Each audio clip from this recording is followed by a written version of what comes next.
Alright guys, so in this tutorial I'm going to show you how you can fix Fortnite matchmaking error, and like if you cannot join any matches and you are getting that problem of not joining any matches. So I'm just going to show you how you can fix it.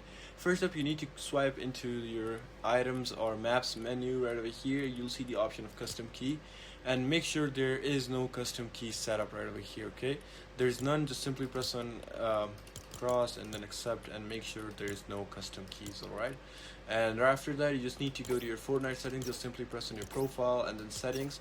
Right over here you'll just need to go to your gameplay and language and region settings, and just make sure that you have selected your specific region. It's not on auto or somewhere else, just wherever you live or somewhere near you live. Just simply press apply, and once this is done, just try going into a game, and this is gonna work for you like this. Here, as you can see, it's finding server for me, and I'm just gonna get into a game directly after that.